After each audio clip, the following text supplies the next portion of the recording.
Chapter 24. Spring again was a time of flowers, and water ran in the ravines and flowed down to the sea. Many birds came back to the island. Tanor and Lubar built a nest in a tree where they were born.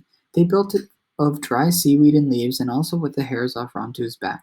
Whenever he was in the yard while it was being made, they would swoop down if he were not looking and snatch a beakful of fur and fly away. Thus he did not like, and he finally hid from them until the nest was finished. I had been right in giving a girl's name to Luari, for she had speckled eggs, and with some help from her mate, hatched two ugly fledglings which soon became beautiful.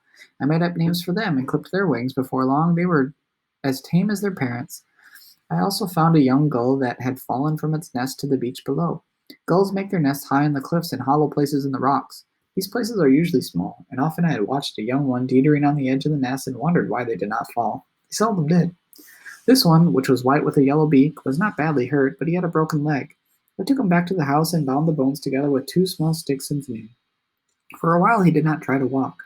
Then, because he was not old enough to fly, he began to hobble around the yard. With the young birds and the old ones, the white gull and Rontu, who was always trotting at my heels, the yard seemed a happy place. If only I had not remembered Tuto.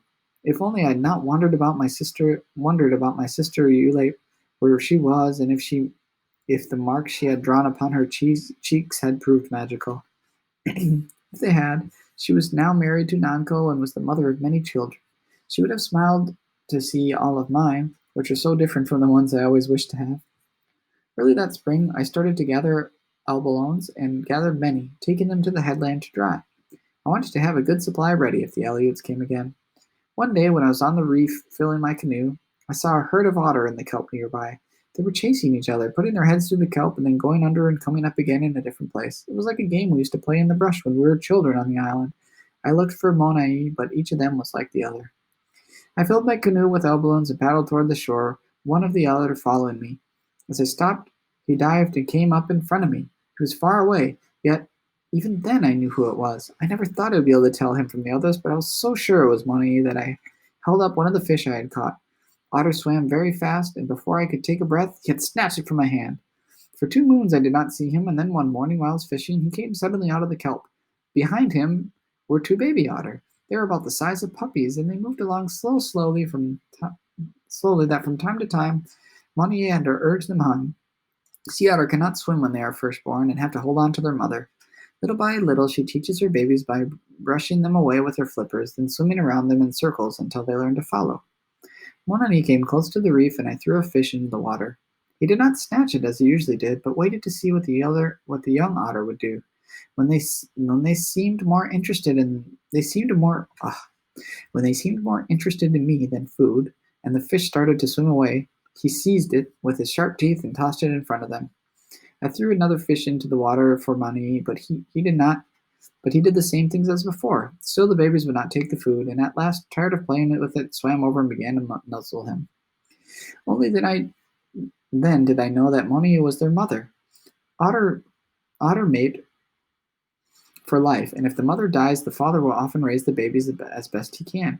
This is what I thought had happened to Moni. I looked down at the little family swimming beside the reef. Monani, I said, I am going to give you a new name. It's Wanani, which fits you because it means girl with a large eye. The otter grew fast and soon were taking fish from my hand, but Wanani liked elbalones better. She would let the elbalone I tossed her to sink to the bottom and then dive down and come up holding it against her body with a rock held in her mouth. Then she would float on her back and put the elbalone on her breast and strike it again and again with a rock until the shell was broken. She taught her young to do this, and sometimes I sat on the reef all morning and watched the three of them pounding the hard shells against their breasts. If all others did not eat albalones this way, I would have thought it was a game played by one just to please me. But they all did, and I always wondered about it, and I wonder to this time. After that summer, after being friends with a Wanani and her young, I never killed another otter. I had an otter cape for my shoulders, which I used until it wore out, but never again did I make a new one. Nor did I ever kill another cormorant for its beautiful feathers, though they have long, thin necks and make ugly sounds when they talk to each other. Nor did I kill seals for their sinews, using instead kelp to bind the things that needed it. Nor did I kill another wild dog, nor did I try to spear another sea elephant. Ulep would have laughed at me, and others would have laughed too, but my father most of all. Yet, this is the way I felt about the animals who had become my friends and those who were not, but in time could be.